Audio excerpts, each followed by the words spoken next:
All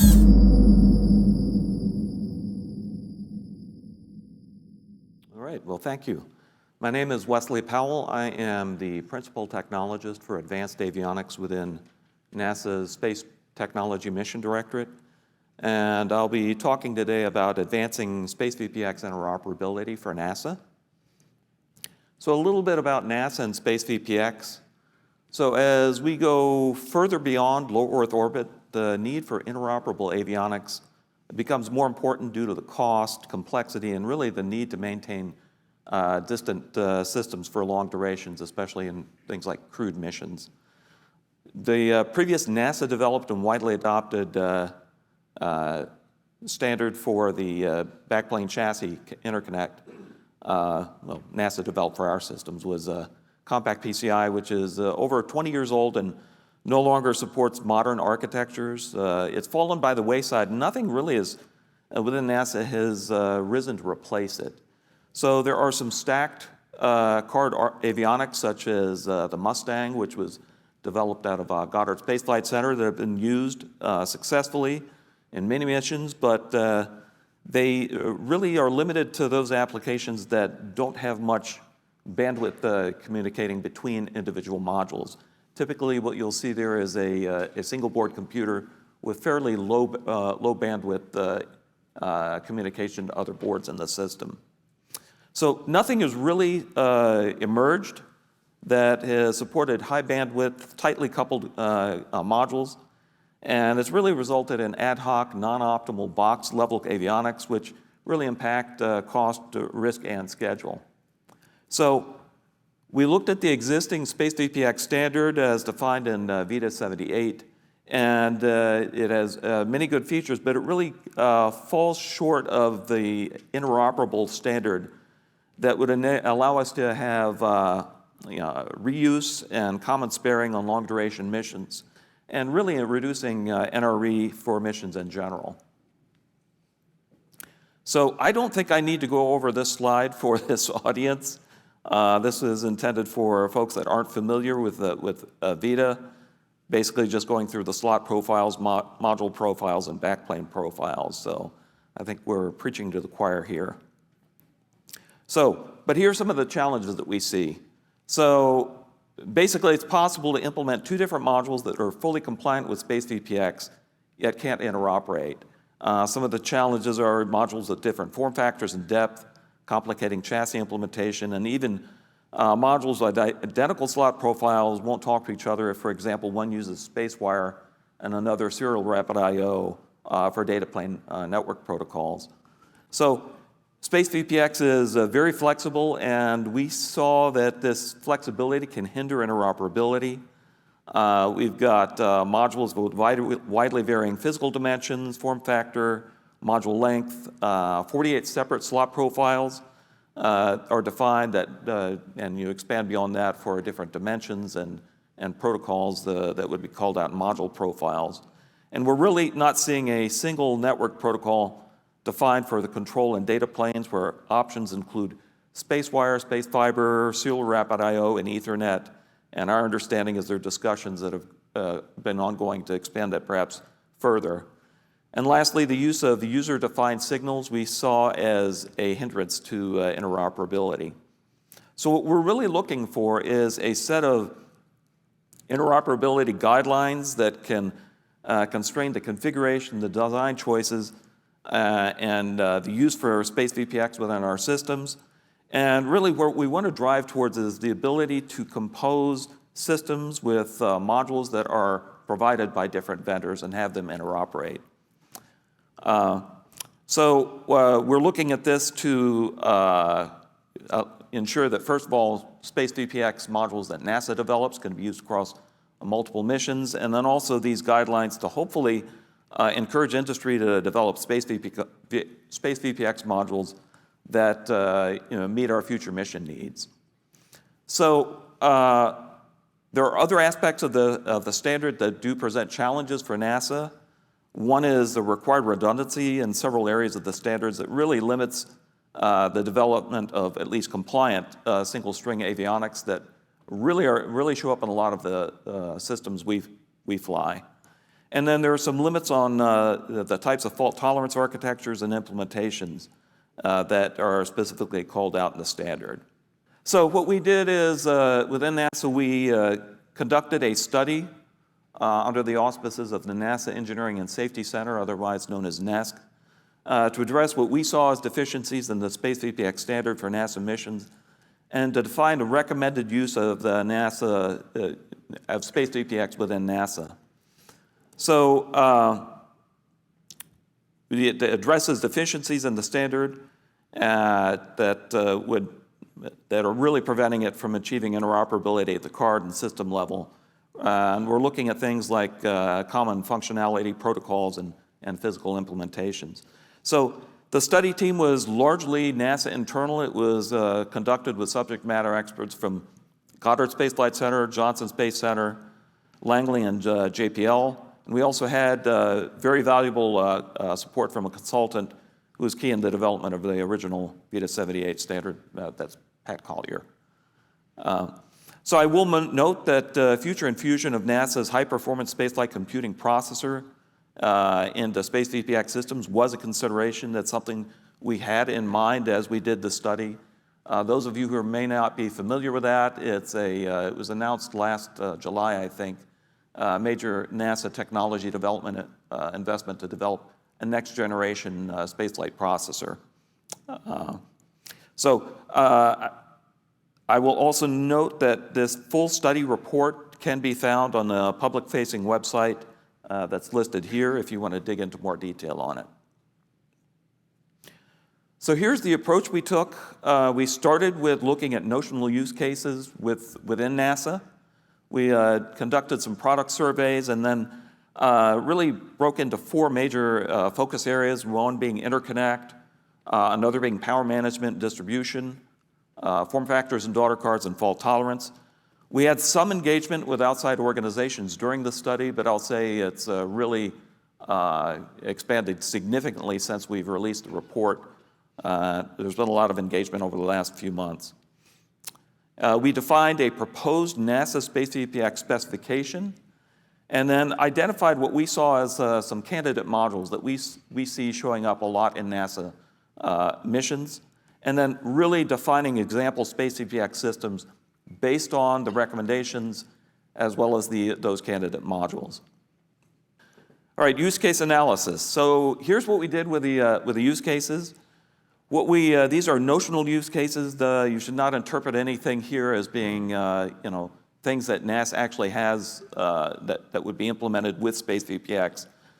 What we tended to do is look across a wide variety of mission classes, destinations, mission sizes, et cetera, to take either define a notional mission concept or take what may be an existing or planned mission and really project that onto what SpaceVPX implementation would look like. So we had a total of 12 use cases we looked at, and we assessed them all in a number of different areas here, looking at things like required interfaces, swap sensitivity, timing and determinism constraints, power and redundancy. All right, so looking first at power management and distribution analysis. If you look at the VITA 78 standard, they're really, for the 3U modules, there are 3 schemes that are included. They all focus on the use of the Space which is a VITA 78 specific construct. It's called the Space Utility Module. And basically what this is doing is providing power switching and radial clock and utility signal distribution to the various user modules. So there are two variants of the Space for 3U systems. One allows interconnect to 2 modules. The other allows interconnect to 5 modules. And then there's another one that allows more of a bus power architecture between 2 redundant power supplies. And what's not shown there is a separate utility module that does utility signal routing. So we looked at these 3 options and the pros and cons, and to the punchline, we landed on the 5 output Space as being ideal for the use cases that we saw. All right, next slide. And when you do that, once you go down to the 5-output space that restricts you to only distributing one main power bus to the module. So then you have an additional decision of which voltage to select. 3 options being 3.3, 5, and 12 volts. We looked at the use cases and landed on 5 volts. We understand in some follow-on discussions that there are some other viewpoints on that, but the recommendations we had were 5 volts. So next we looked at interconnect.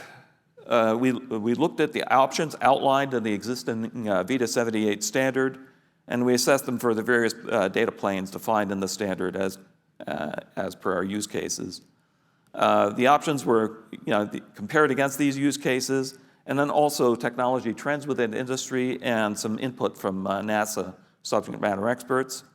And this led to the development of notional block diagrams that illustrate, in this case, an instrument data system to show the interconnect between modules.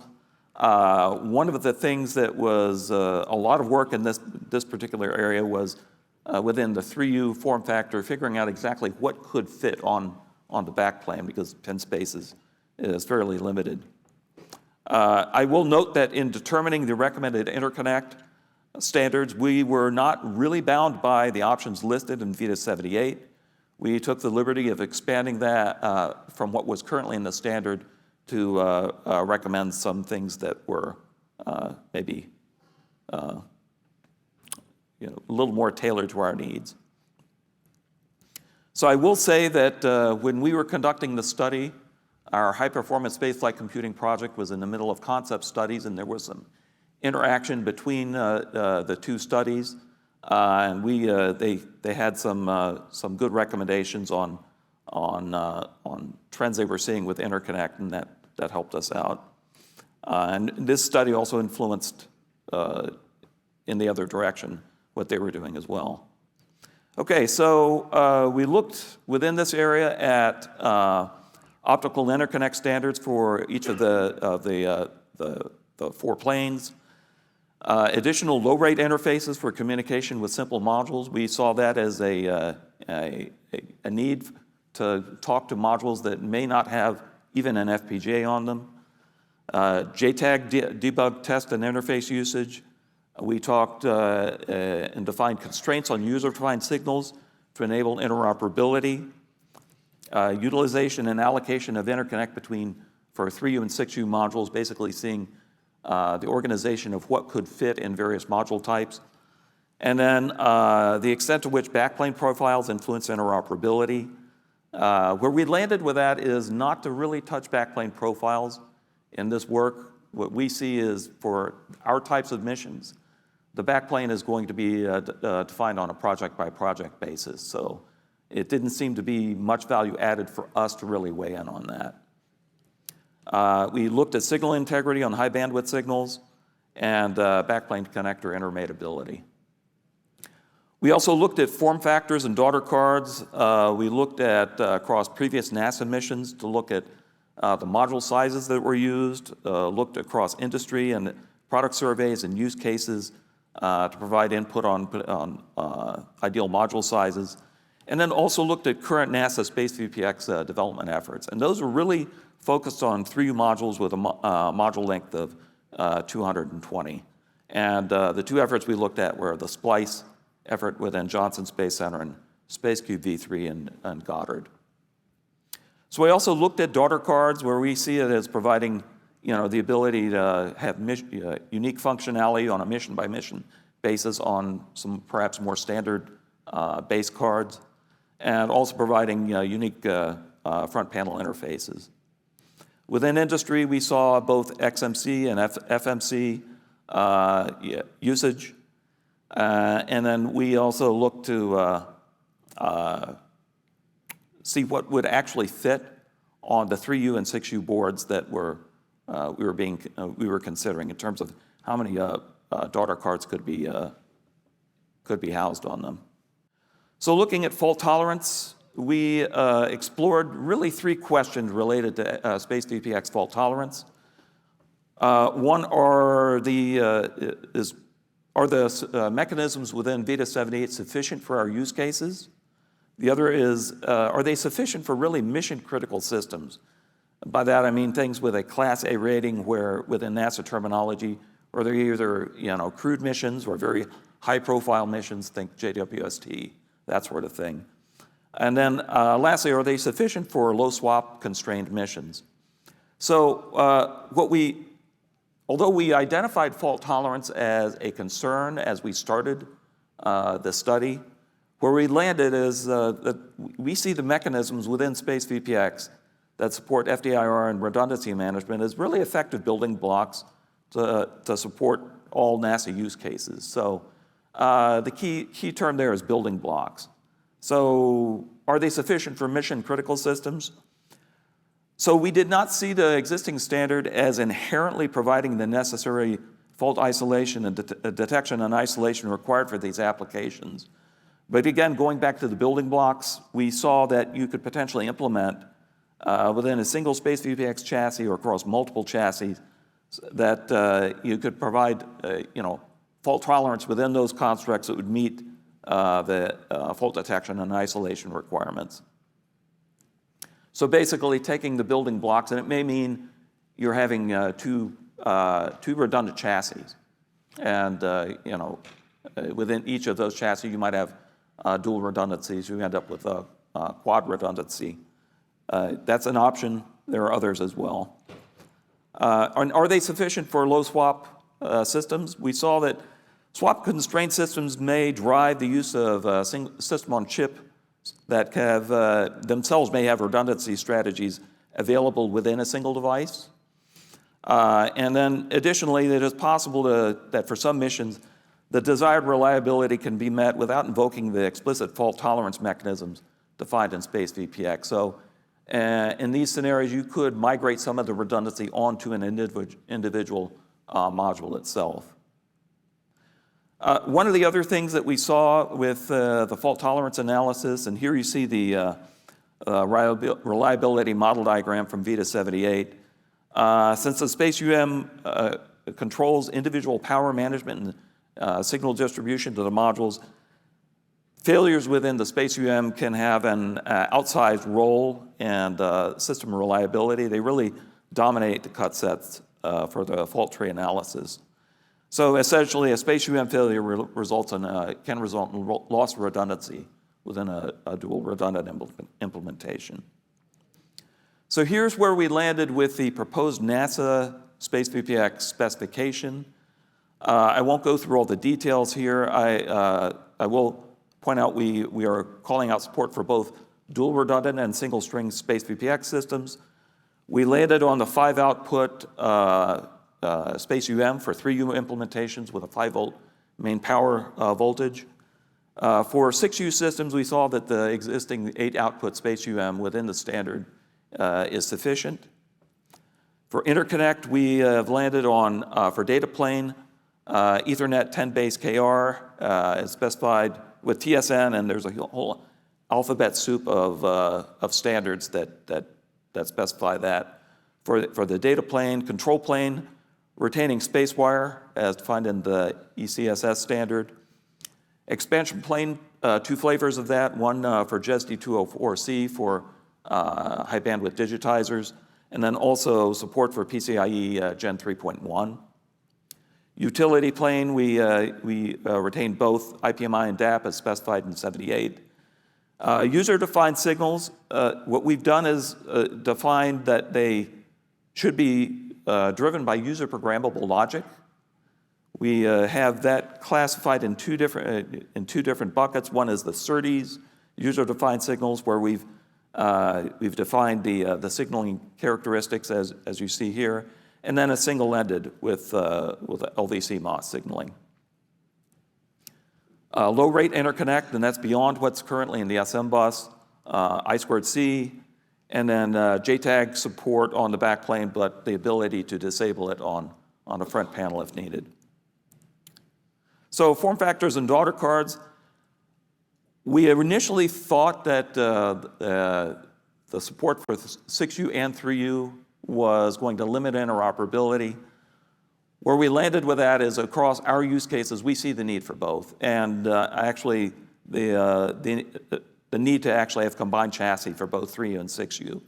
However, we are landing on the 220 millimeter form factor for both 3U and 6U.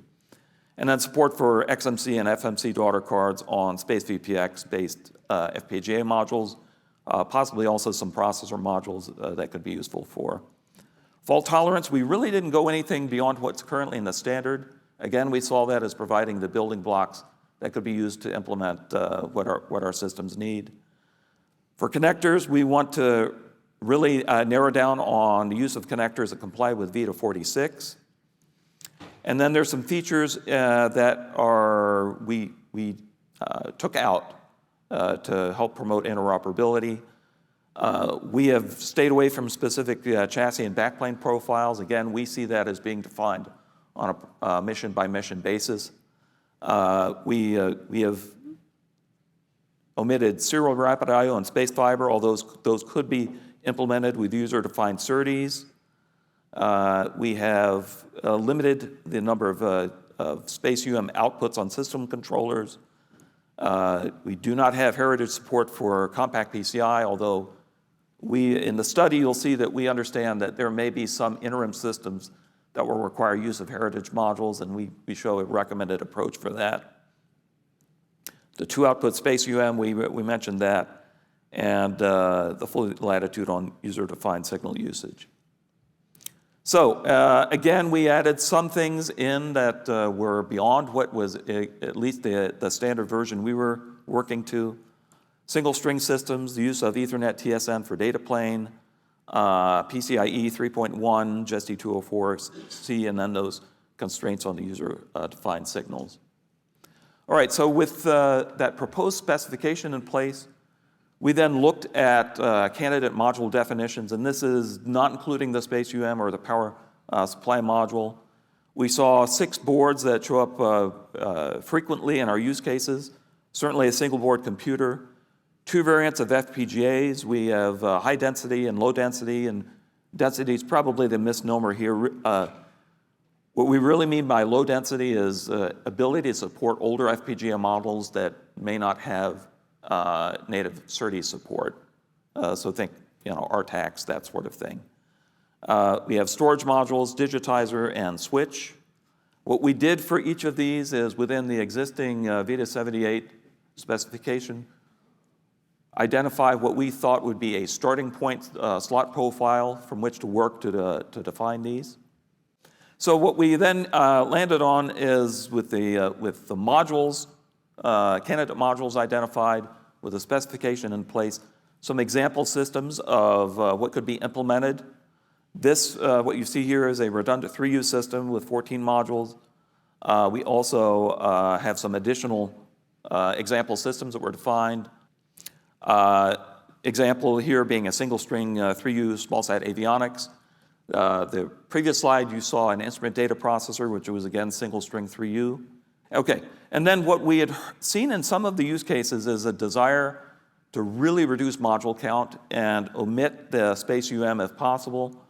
So we looked at some possibilities for example systems that may not be compliant with the standard, but what you could actually construct with VITA 78 compliant modules.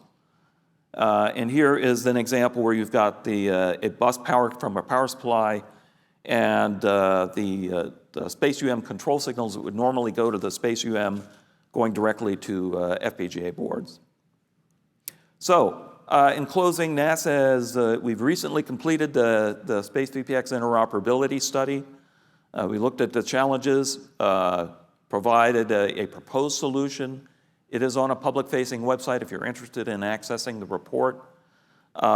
Using these study recommendations as a starting point for discussion, we're currently engaging with the spaceflight avionics community to develop plans for a VITA 78 dot spec that would enhance interoperability, really trying to come up with a narrower specification where we can ensure that compliant modules can talk to each other. With that, we welcome your input and participation in this activity. We have some informal meetings going on now with interested folks from industry. If there are folks that would like to be included in that, we could certainly talk offline.